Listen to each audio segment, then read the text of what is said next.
겨울이 특히 더 추운 소외 이웃들이 있습니다. 올해도 난방이 어려운 곳에서 추위와 맞서야 하는데요. 소외 이웃을 돕기 위해 한국교회가 할 수 있는 역할을 알아봤습니다. 장현수 기자입니다. 지난 22일 기상청 발표에 따르면 올겨울 추위는 평년과 비슷하거나 높을 전망입니다. 하지만 소외 이웃들에게는 덜 추운 겨울의 한기도 무섭기만 합니다. 특히 난방이 어려운 에너지 빈곤층에게 겨울은 늘 어려운 계절입니다. 연탄은행의 2019년 전국 연탄 사용 가구 조사에 따르면 전국적으로 아직 연탄을 사용하는 가구는 10만 가구가 넘는 현실.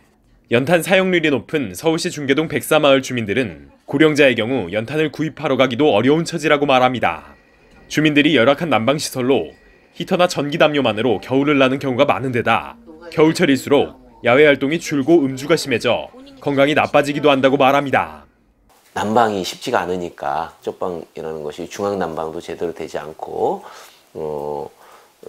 중앙난방이 안 되고 이제 그 전기장판이나 그런 걸로 히터 같은 걸로 이제 생활하는 분들도 꽤 많이 있고, 외부적으로 이제 겨울 되면은 나가서 활동하는 게 추우니까 안에만 계시니까 건강에 이렇게 좋지 않은 면들이 좀 많이 있으시죠. 올 겨울에도 한국교회가 소외 이웃들에게 연탄과 식료품 등 생필품 지원에 나서고 있는 가운데 실제적인 도움을 위해서는 지역 주민센터나 교회를 통해 주민들의 수요를 선행적으로 들어봐야 한다는 목소리가 높습니다. 주최 측이 일방적으로 준비하는 물품은 소외 이웃에게 필요도가 떨어지거나 중복되는 경우가 많다는 겁니다. 실례로 소외 이웃들이 지자체나 지역 협동조합을 통해 받는 지원품이 교회 지원품과 겹치는 경우가 많습니다.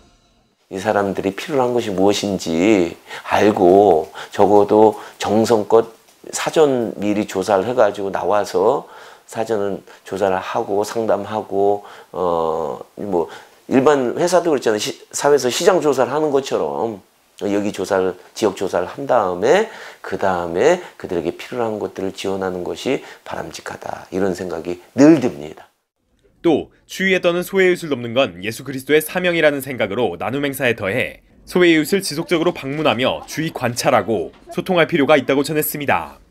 어려운 이웃을 돌보는 것은 어떻게 보면 현대의 예수님을 우리 마음에 모시는 거룩한 삶의 영성운동이 아니겠는가, 이런 생각을 갖고 우리 한국교회 우리 성도들이 어려운 이웃들을 함께 돌보는 마음에서 함께 해주시면 감사하겠습니다. 올해도 동장군이 무서운 소외 이웃들을 위해 한국교회의 세심한 관심이 필요해 보입니다.